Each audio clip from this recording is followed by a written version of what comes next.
So I will go ahead and get started and introduce myself and the topic at hand. So today we will be talking about the second leading cause of non-roadway fatality in the workplace, which is workplace violence. I am Kenna Carlson. I am a research associate with Work to Zero. And for the past year, I have been working in workplace violence and really working on developing out a report and actionable playbook for employers who are interested in implementing prevention plans within their own facilities. So for a little bit of background about myself and Work to Zero, Work to Zero is a grant-funded initiative of the National Safety Council, and we are really focused on eliminating fatality risks through the use of technology and making innovation more accessible for employers. Today's presentation, of course, focuses a lot on understanding prevalence and trends in workplace violence, but we will also touch on some of the technology solutions that can be used in conjunction with a strong prevention policy and training. My background in particular is in criminology and criminal justice. And prior to joining the council, I worked as a research consultant with some of the largest Fortune 500 retail chains, with a particular focus of preventing workplace violence and ensuring that both customers and employees felt safe within their own workplaces. So as I am talking through my slides today, all of this is based off of information from our recently published workplace violence report and playbook. This is a completely free and open source resource for any employer who may be interested in learning more about this topic and hoping to understand a little bit better some of the prevention techniques that can be used. So in that report, the first half is really a comprehensive overview of workplace violence, a lot of which we will be discussing in today's webinar. But we also talk about the elements of a successful prevention plan, and we give actionable tips and resources so that employers can really take the second half of this playbook and put it into action. So it includes things like risk assessment templates, advice and tips for creating task forces, and it gives a lot of information on interested individuals who might want to use technology in conjunction with their workplace violence prevention plan. Again, that was completely free and open source and can be found at nsc.org/WPV Tech. So with that being said, I will go ahead and jump into the meat of the webinar. If you have any questions or comments along the way, I really encourage you to either pop those questions into the chat, or if you have any questions specifically for me, to use that Q&A function, and we will have time at the end to address some of those questions. But first and foremost, it's really important that we have a standard definition of workplace violence. I used OSHA's definition, which is workplace violence is the act or threat of physical violence, harassment, intimidation, or other threatening disruptive behavior. So oftentimes when we think of workplace violence, we think of the most extreme scenarios that result in either physical injury or, in worst case scenarios, death. But workplace violence can also include things like verbal abuse. It can include bullying or harassment. It can include being stalked. This can also include domestic violence that spills over from the home into the workplace. So this is obviously a complex topic that we are talking about today. But the good news is that there are tactics and techniques that can be put into place in order to protect your organization from a workplace violence incident. So when we're talking about workplace violence, and this was a statistic that really surprised me, workplace violence is the second leading cause of non-roadway fatality in the workplace. So we can see in the past decade, there were over 7,800 fatalities that were the direct result of workplace violence. This accounts for over a quarter of all workplace fatalities, falling just below slips, trips, and falls. So we know that workplace violence is an incredibly serious issue, but it's one that I think is garnering more and more attention in the safety and EHS world. Traditionally, workplace violence was sort of seen as a security issue or as an HR issue. But what we've been seeing is that, over the past decade, 2 decades, there's been a lot of shifting from workplace violence being considered sort of an isolated issue that needs to be tackled toward moving toward a more holistic approach that involves all departments across an organization. Safety in particular has been picking up more and more of these security type functions. So as we were developing out this report and playbook, we really had in the back of our minds, that person who may not have experience in security or may not have experience dealing with workplace violence. And we wanted to create resources that would be, easy to understand and easy to implement within your workplaces. A little bit more about the facts and figures. So the good news is we have been seeing a decline in workplace violence fatalities since the 90s. But what's going to be interesting is seeing what impact COVID has had on workplace violence in recent years. So in 2020, there were 392 reported workplace homicides. And this just refers to anyone who was killed by another person as a result of workplace violence within their own workplace. So there were 392 incidents in 2020 and over 4,400 workplace homicides in the past 10 years. But as I said, it's going to be really interesting once we start to get new information and newer statistics from the Bureau of Labor Statistics about what impact COVID has had on this. Obviously, COVID itself was a stressor, but it also was stressful in other ways. It was stressful from a healthcare approach, from a financial perspective. So it'll be interesting to see what impact that has had. And I would personally anticipate seeing an increase and a continued increase in workplace violence since then and up until now. If we look specifically at workplace assaults, these are non-fatal assaults, but it's important to note that these are only those assaults that resulted in 1 day away from work or more. So these don't account for reports where individuals were not injured, or of course, where there was no reporting at all. So in 2020, there were over 20,000 reported cases of workplace assault. And over the past 10 years, it's been over 167,000 reports. This is very likely an underestimation. There are a lot of reasons why folks may not want to report.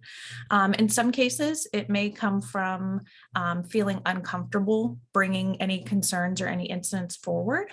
But in many cases, workplace violence is often seen as sort of just being another occupational hazard, as something that happens and there's nothing we can really do about it.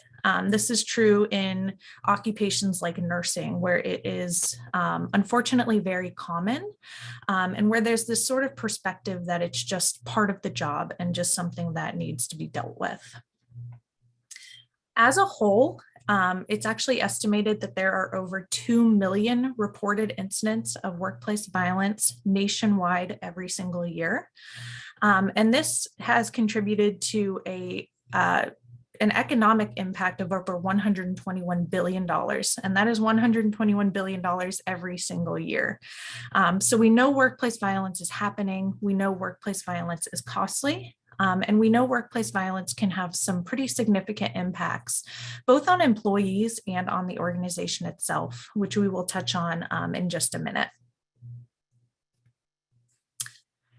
First, I want to talk a little bit about what types of workplace violence there are. So when we're talking about workplace violence, there are typically four types that are identified within the research. And this is really based off of the perpetrator's motivations and what relationship, if any, that perpetrator had with the organization itself. So the first one we have is criminal intent. And this accounts for about 85% of all workplace fatalities. And this occurs where the perpetrator has no direct relationship with either an employee or the organization, and where that workplace violence stemmed from some sort of criminal action or criminal intent. So this would include things like a robbery gone wrong. It could include shoplifting. It could include trespassing. But it also includes, unfortunately, these more and more frequent instances of mass violence that we have been seeing across the nation. Next, we have customer or client on, and typically this is customer or client on worker. And this accounts for about 7% of all workplace violence fatalities. This occurs when the perpetrator is a client, they're a customer, or they are a patient, either of that employee or of that organization.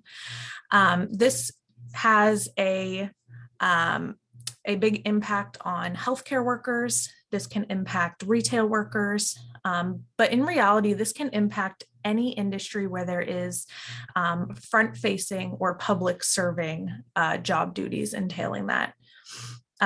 Customer client also includes things that we've seen after COVID. So this can include customers retaliating for enforcing mask mandates or retaliation for metering or limiting the amount of customers in a specific space.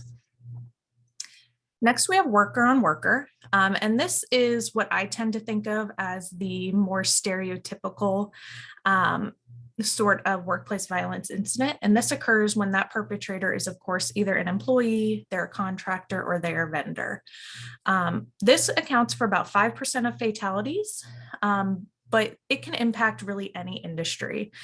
And it is the same for that fourth type, which is personal relationship. And this is where that perpetrator has a direct relationship with an employee. And this is often domestic or interpersonal violence that has spilled over from the home and into the workplace. So while type 1 and type 2 are more often going to impact those public-facing service providing industries, type 3 and 4 are really difficult to tease out because they can impact any industry anywhere. But this is true of all four types, and that's something that is probably the most important takeaway as we're talking about this, is that no workplace, unfortunately, is immune to workplace violence. It can impact any organization and any company anywhere. So it's really important as we're talking about this to consider implementing a prevention plan into your own workplaces, regardless of your industry or size.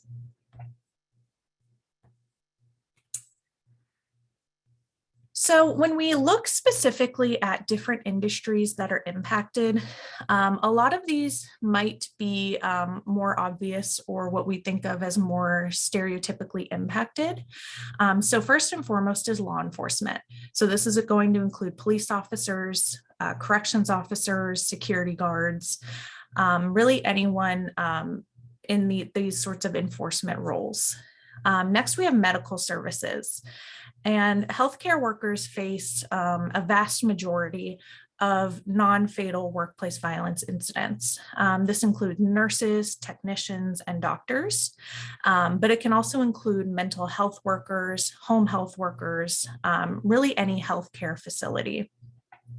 So between medical services and mental health and social work, we are seeing that they are facing a vast majority of non-fatal assaults. But again, it can impact any industry anywhere.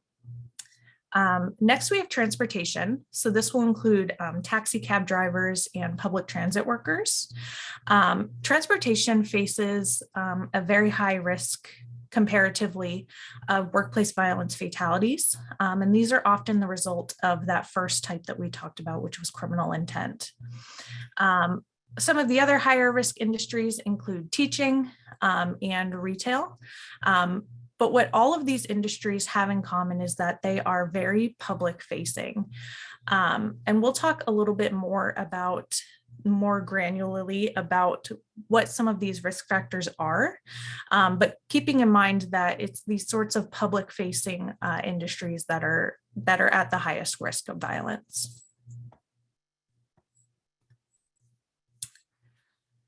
So when we are looking at workplace violence from a sort of holistic standpoint, there are a lot of really negative consequences of violence that can not only impact the individual or individuals impacted, but can also sort of spill over and impact the organization as a whole. So first, what we often think of is, of course, physical injury. Physical injury can include, of course, being assaulted, but that can also include disabilities that stemmed from violence. It can include death. And oftentimes violence also puts individuals at an increased risk of other negative health outcomes that stem from being in really high risk or high stress situations. Psychologically, violence can also have a very heavy impact on individuals. It can lead to post-traumatic stress disorder, increased anxiety, increased stress, feeling fatigued, feeling burned out. And this spills into really all aspects of that person's life, right? So it can have financial ramifications if they need to pay medical bills, if they have lost wages from absenteeism, if they have to use sick leave or vacation to sort of come to terms with that incident. It can have some serious financial ramifications along with social ramifications. So we see that there are a lot of really negative impacts this can have on the employee. And if left sort of unmanaged, these impacts can spill over to the organization. So what we see is that after a incident of workplace violence, organizations face increased turnover, increased absenteeism and tardiness. There's reduced job performance. There's reduced commitment to that organization itself. And what we at NSC say is, in order to be safe, you need to feel safe. So if in organizations where workplace violence is not seen as a priority, or where employees feel exposed or unsafe, there are a plethora of really negative outcomes that can impact that organization. So now that we have a little bit of background about what workplace violence is, who it's impacting, and what some of those ramifications can be, next I'd like to turn to some of those action points. What can we actually do to prevent violence in our own workplaces?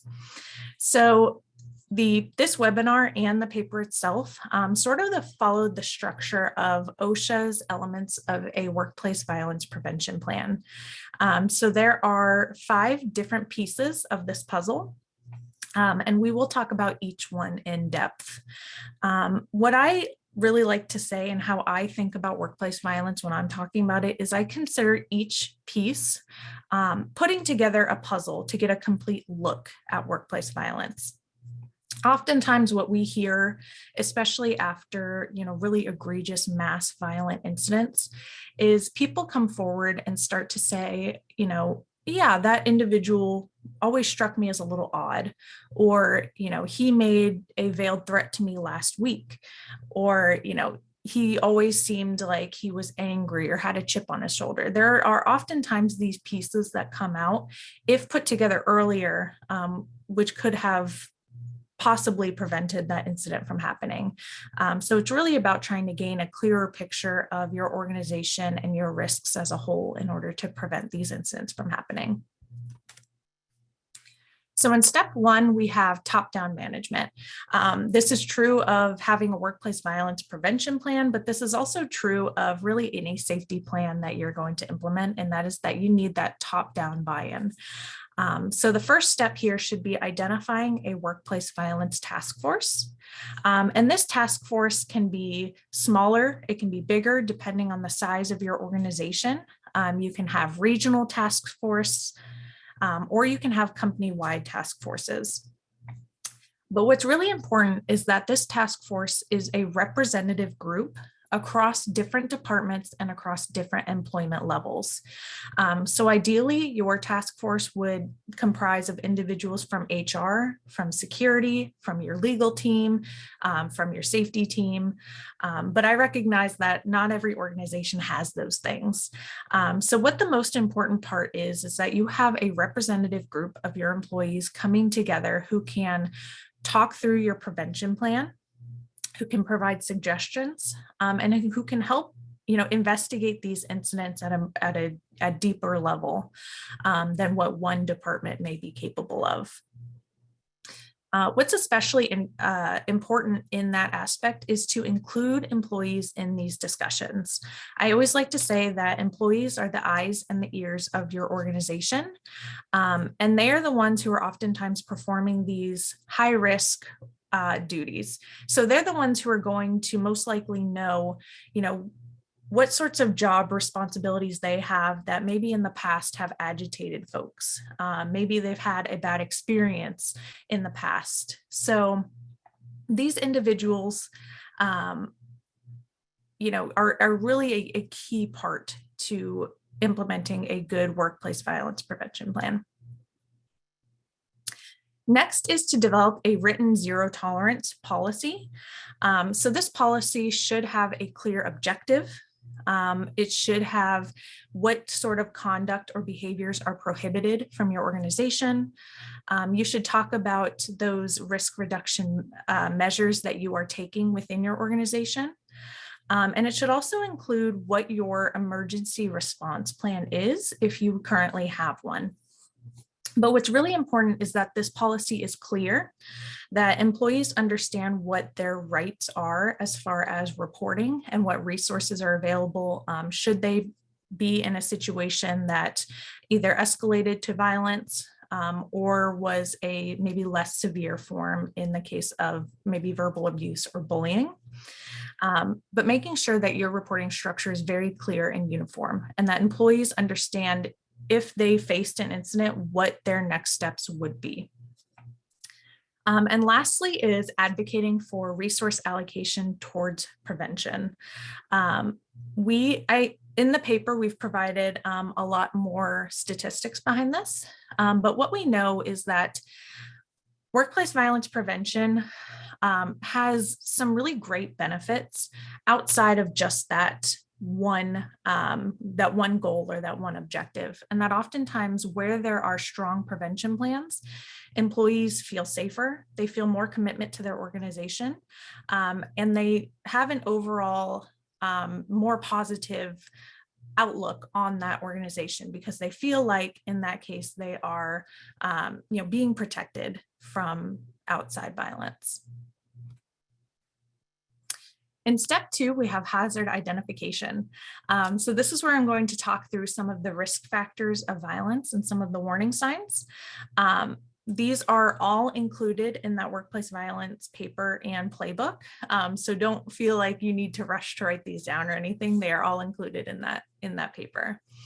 But the first step, of course, of hazard identification is to get an understanding of what the history of your organization is. So you'll want to look back at your records and look back at any incident reports, your safety reports, any medical records or workers' comp claims that were filed. Look back at insurance claims. And if you have had any prior threat assessments, really understanding from a historical standpoint what your company's own workplace violence risk looks like currently. Next is job hazard analysis. And this entails, again, engaging with employees and understanding what jobs are considered to be higher risk. So this can include, first and foremost, which job duties that have the highest incident reports, what jobs have higher risk duties. And this can include things like, jobs that require cash handling, if you need to handle valuables, if you're working with vulnerable populations, or if you're working alone. So understanding your job duties and being able to assess from a specific job or occupation standpoint what puts employees at risk. And we also recommend that you gather employee surveys. Implementing a prevention plan should never be a siloed thing. And it's really important that employees are included every step of the way, from understanding the risk to making recommendations for improvement.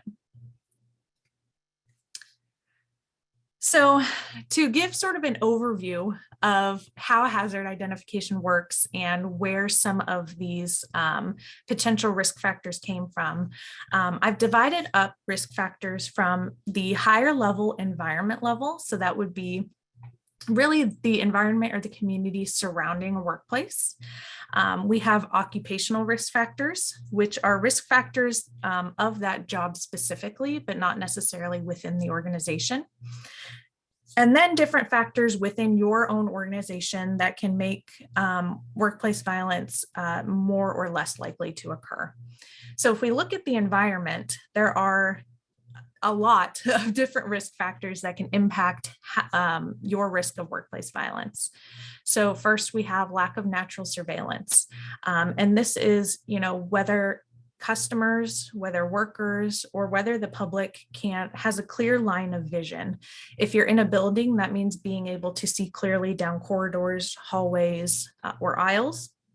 If you're in a healthcare facility, that might mean having a clear line of sight into patients' rooms or having the availability to look into patient rooms or other facilities.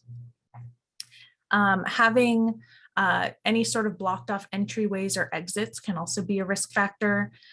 Working in high crime areas, working in tense socio-political environments. We saw this a couple years ago when there was some really tense political protests that were taking place. And unfortunately, some of these did spill over into more severe rioting or looting, which greatly impacted the retail industry. If there is not a direct line of communication, if you have field workers and they are unable to call for help, that is absolutely a risk factor. But really in any situation where you're working with the public, and especially where there are sort of high tension situations, if there are super crowded areas or long waits, in the utility industry, if an employee is maybe turning off gas or electricity, that can be a risk factor. But it's really any situation where you're working with the public in these high tension situations. From the occupational standpoint, some of the risk factors include, of course, public-facing work. And it can include working alone or in isolated areas, which would make you more vulnerable. Working with volatile or unstable individuals. Working with people with a history of violence or substance abuse. Again, working with more vulnerable populations. Cash handling goods, handling valuables. So these tend to, what comes to my mind is sort of the retail industry, is healthcare, law enforcement comes to mind, the utility sector comes to mind. So all of these can kind of accumulate to impact your risk. But what I like to focus on most is the organization. In my mind, the organization is perhaps the easiest place to make an influence. And what the literature tells us is that there are characteristics of an organization that tend to make them at a higher risk of violence. So this includes, first and foremost, the acceptance of workplace violence, where employees sort of start seeing it as just another occupational hazard, or just something that I have to deal with, or just something that happens to everybody. Where there are chronic labor versus management disputes, or where there are frequent grievances, especially if you see a lot of reports for psychological stress. Working in chronic or dangerous work conditions is a risk factor. Excessive demands for overtime, or frequent injury claims. So these are just a few of those risk factors. And what I encourage you all to do is take a look at that playbook and go through that risk assessment and really just start to understand and get an idea about what your risk looks like within your own personal organization. The next step of hazard identification is being able to identify potential red flags. All too often, especially in cases of mass violence, there are very, very often 3 to 5 sort of red flags that were identified after the fact that that person exhibited before acting. So oftentimes there are sorts of red flag behaviors or actions, which if recorded could help indicate either that an individual could commit violence. But what's really important is that all of these red flags need to be looked at within the context of your organization and on an individual basis. So in regards to workplace violence, some of these red flags can include, of course, having violent or homicidal preoccupations, individuals who seem to glamorize mass murderers, for example, if they talk a lot about past incidents, or if there's sort of this acceptance of violence as being an acceptable manner of handling any sorts of issues or conflict. Making direct and indirect threats, of course, is a red flag. Individuals who have a criminal or violent history, individuals who are using substances, especially those who abuse drugs or alcohol. Significant life stressors can also be a potential red flag. So a lot of times what we think of is individuals who are terminated who come back to retaliate. In general, when I think of the stereotypical perpetrator, especially of mass violence, these tend to be the folks who seem to have a chip on their shoulder. They aren't really good at handling criticism. They shift blame oftentimes. They may have either inconsistent or deteriorating work performance. They may often be late or miss work without notification. But, they really seem to kind of keep score in their head of times that they perceived they were wronged or that somebody else was unfairly criticizing them. Again, these are all included in that playbook, but I do want to make the disclaimer that if an individual does exhibit any of these signs, that by no means that individual will become violent. Oftentimes, some of these red flags can just be an indicator that that person may be going through a difficult time in their life. They may need referral to an employee assistance program or to mental health counseling.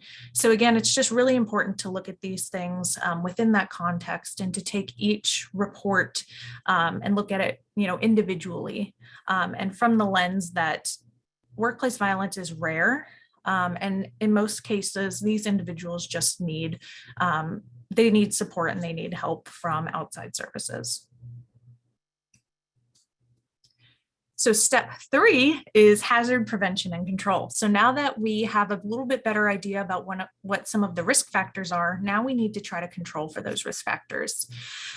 So one of the best and one of the strongest things that you can do to prevent workplace violence is to advocate for employee wellness programs.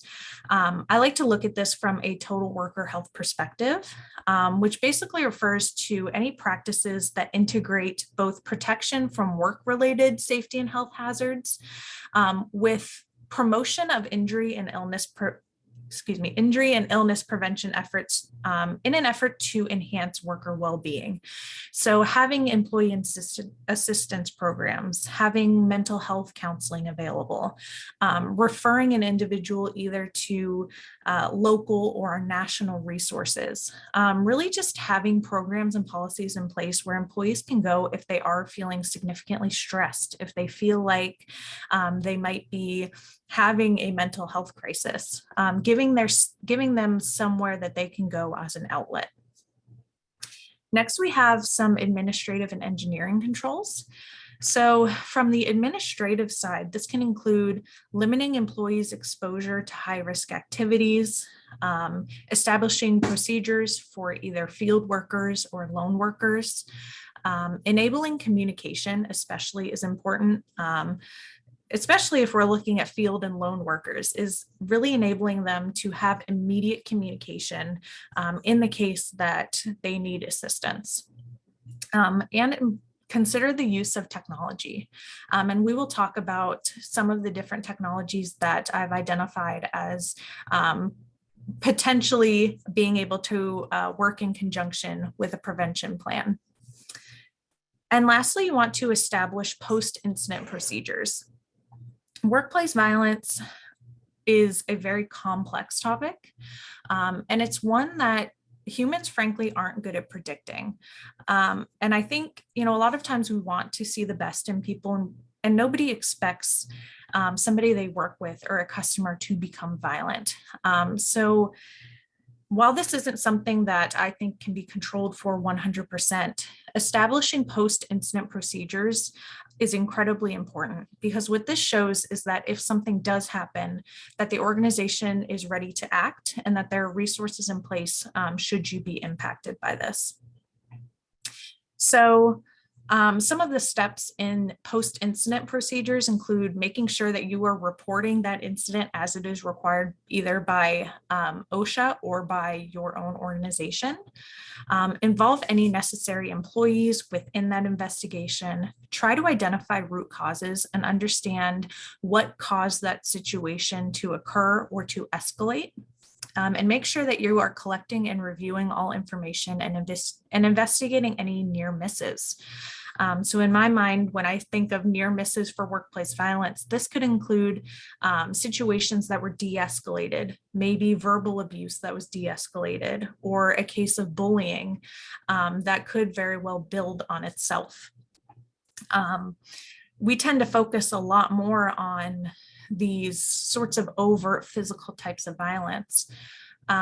But what we know is that violence tends to build on itself.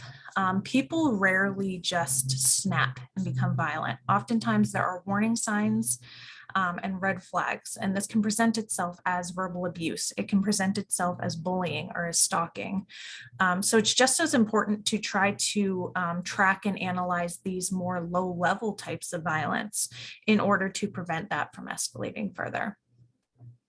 And lastly, you want to make sure that you are following up with your employees and that you can help refer them to your employee assistance program. You can refer them to trauma and crisis counseling or to critical stress debriefing sessions, but really making sure that you're supporting that employee in any way that they need.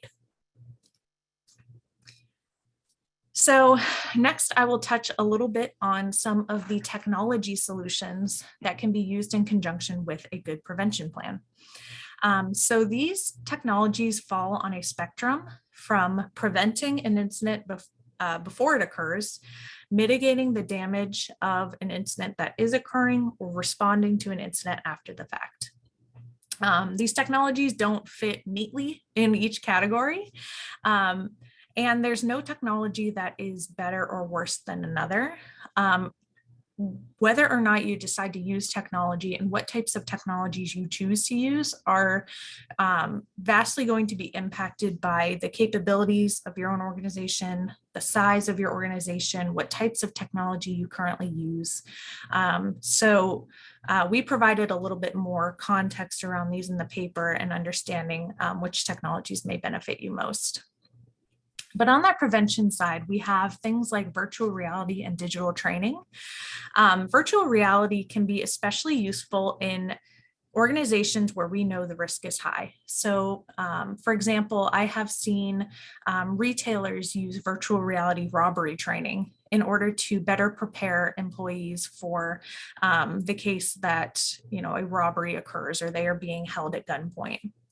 Social media monitoring is recommended for any large-scale company who, first of all, may be interested in hiring an individual. Social media screening can be a great way to filter out individuals who may have made any sorts of threats or have any indications of being accepting of violence in the past. But it can also be useful for monitoring emergency events.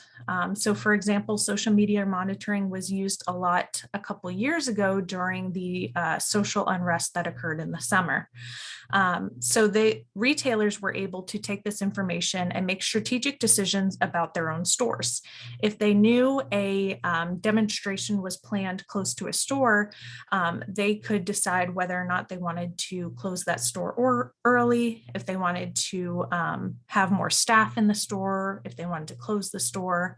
So it can be used to make strategic decision making in the case of an emergency situation. And that doesn't just have to include violence, that can also include things like inclement weather or other emergency situations outside the scope of violence. Access control solutions, I think we have all used at some point or another. And these tend to include things like having lockdown systems, having badge or key card entrances. But what this really does is this prevents outside individuals from entering into that work site. And this is especially useful if your work site, if they could have access to cash or valuables, if there is any sort of sensitive data, or where your work site could be a potential hazard to the public or to outsiders. Weapons detection systems are often artificial intelligence or machine learning capable systems that can detect whether an individual has a weapon on them. So there are different types of weapons detection systems. These can be in the form of metal detectors or video analytics. But what it can do is actually identify if an individual maybe has a gun in their bag or has a gun strapped to their side, for example. And a lot of these systems have quiet notification capabilities as well. So if somebody does enter a premises with a gun, security can be notified either quietly, or you can have an alarm system, but to ensure that, that situation can be handled as quietly and as hopefully passively as possible. Next, we have lone worker monitoring. This is one I know a lot of safety teams are already using. So this is one that pretty easily can be integrated for workplace violence prevention. But this really enables employees to have two-way communication. If something does happen, there are GPS locator tools so that emergency responders can find that individual more quickly. And oftentimes they are equipped with panic or duress buttons, which again, just enable a quicker response in the case of an emergency or a violent situation. Video cameras, we are all very familiar with video cameras. This can include closed circuit televisions or public view monitors.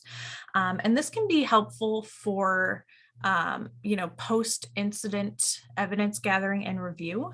But it can't be understated the importance of deterrence as well. There is some research that shows that just the presence of video cameras can serve as a deterrent for potential criminals and actually reduce the risk of crime in that area. So just that deterrent point alone cannot be understated. Next, we have intelligent case management. So these really refer to softwares that enable you to collect, track, and provide some outputs on any incident reports or near misses that you put into that system. This can be useful if you don't have a dedicated task force, or if you don't necessarily have a dedicated security or an HR team. So this can be a really useful tool for trying to get some insights into some of those reports that you plug into it. And lastly, we have digital floor plan mapping. And this just refers to really having a blueprint available of your facility, of your workplace, of your work site, whatever the case may be, of having a digital floor plan of that area. And this really enables either management, security, or first responders to enter into that environment and have the understanding and the knowledge of what that work site looks like so that they can respond more quickly.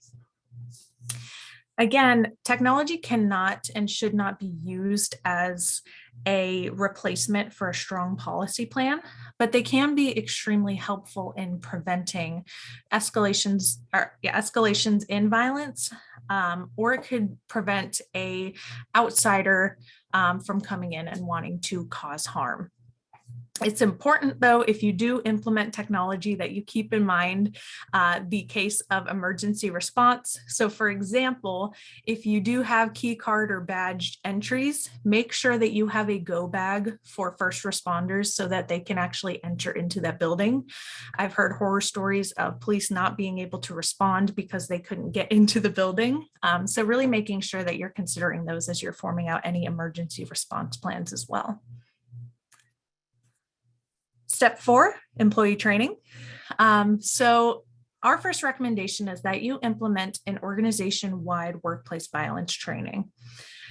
This training should be individual to your organization and to your needs and risk factors, but it can include things like an overview of your policy and reporting procedures, understanding what signs there may be that a person may be potentially violent or escalating into violence. So being able to understand and recognize those red flags or warning signs. De-escalation training can also be helpful in helping to prevent that incident from becoming anything worse than it already is. You could have training on the use of notification systems, on any technologies that you've implemented, on using their panic buttons or lone worker monitoring devices, whatever the case may be. And we recommend that you have training on emergency response protocols. Again, this is going to depend on your own risk factor and your own resources. But we do recommend that you have protocols in place should an emergency arise, and that employees have very clear and understood resources should something occur. It's especially important to cross-train your management. So management oftentimes already is trained on, handling high-risk terminations or understanding employee wellness or recognizing signs of, potential issues with their employees. But we also recommend that they understand how to respond to incident reports. What we know is that a lot of times employees they might not go to the primary person responsible for workplace violence. Given that it is such a sensitive topic, employees are going to go to that person they feel safest with, to that manager or to that supervisor that they are closest with. So cross-training management to know what to do when someone reports an incident is incredibly important to ensuring that you are able to respond effectively. And last, consider tabletop exercises or virtual reality training. There are law enforcement agencies out there that will partner with you and help you run a tabletop exercise. Or there are third-party consulting services who can also help you understand your risks and put plans into action. So we really recommend looking into those if you do have the need and the resources. And lastly, as you're developing out your prevention plan, make sure you're keeping track. You're tracking the evaluation of the program, and you're tracking all of your incident reports and records. So one place we recommend starting is in your employee engagement surveys. The National Safety Council has some great resources if that's something that you are interested in. And I did put that link into the chat. But it's important as well to survey employees before and after you implement any major changes to your prevention plan. Try to gather as much feedback as you can. As I said earlier, these are the eyes and ears of your organization, and they tend to know where these risks are. So getting their feedback is really important to having a strong plan.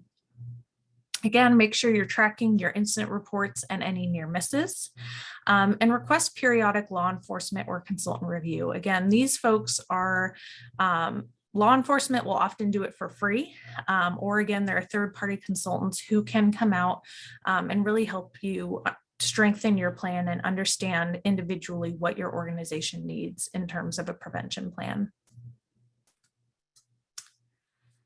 So as we are wrapping things up a little bit, I did want to just sort of put in a plug for Work to Zero.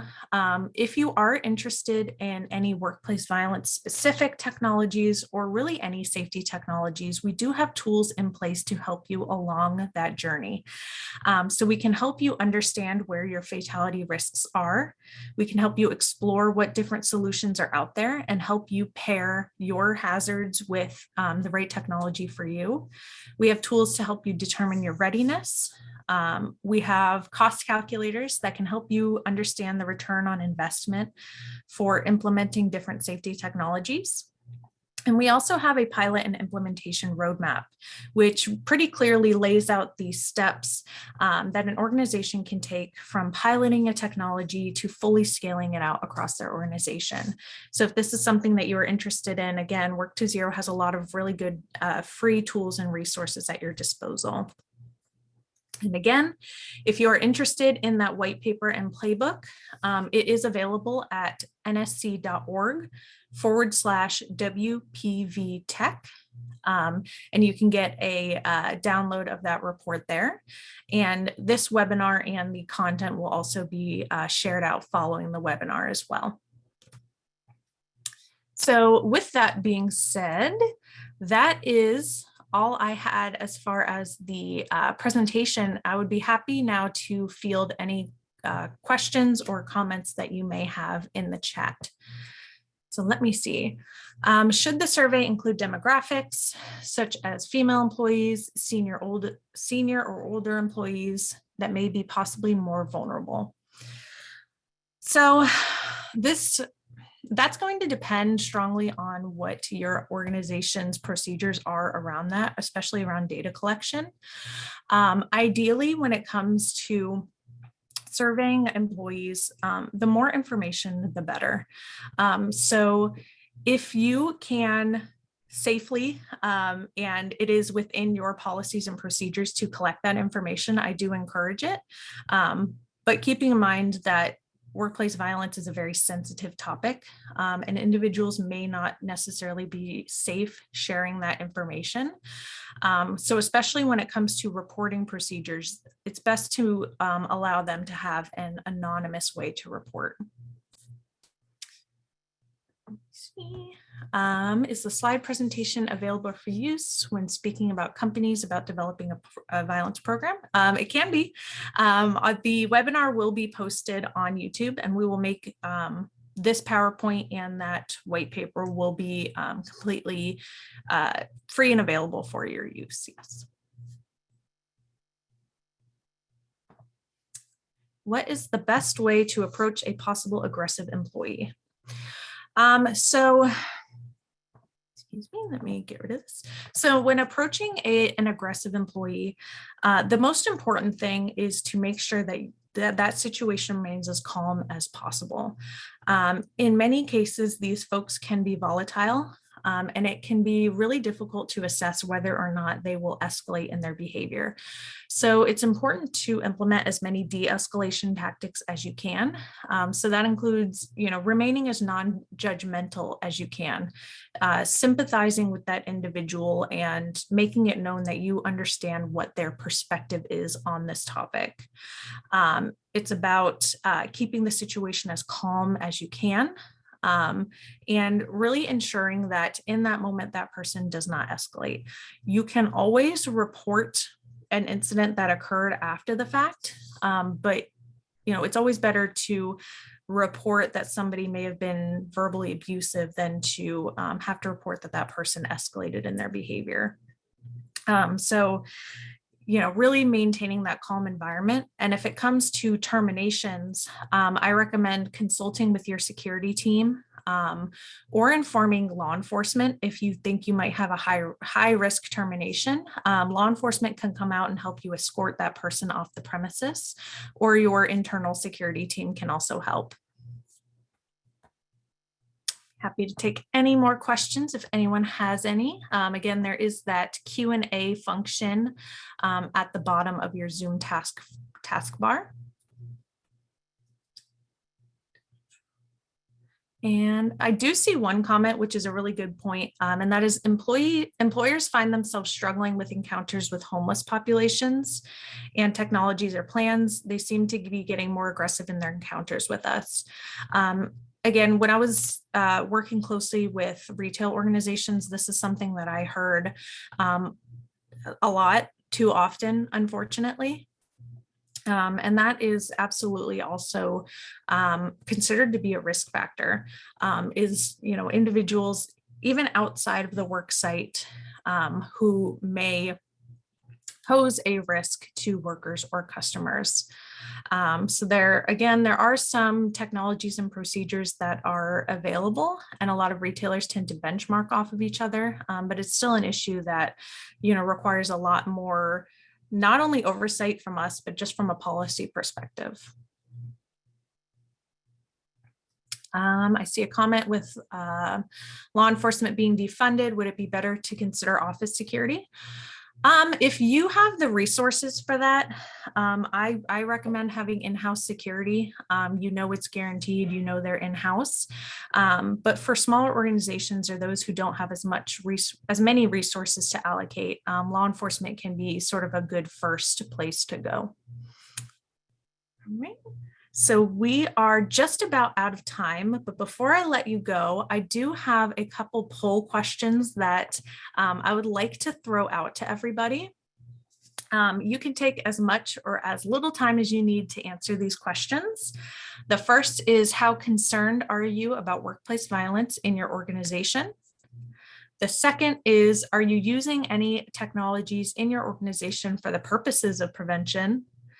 And then we're interested to know if you would want to attend an in-person workshop. That is something that Work to Zero has been sort of throwing around lately, is this idea of having an in-person workshop. And this would include, really hands-on and tangible assets that you could bring back to your organization. So it would include going over a risk assessment template. It would include helping you develop out a workplace violence policy, helping you identify a task force, helping you to assess whether technology is good for you. And then the last question, how much did this webinar increase or clarify your understanding of workplace violence? I promise I won't look at the results on that. Please just be as honest as you can in these polls. And I really thank you all for joining me today. If you have any questions or comments, please feel free to reach out to myself or to anyone on the Work to Zero team, and we would be happy to address any of those questions. Again, I thank you all for joining me. Any questions, let me know. Otherwise, I hope you all have a great rest of your day. Thank you all for joining me.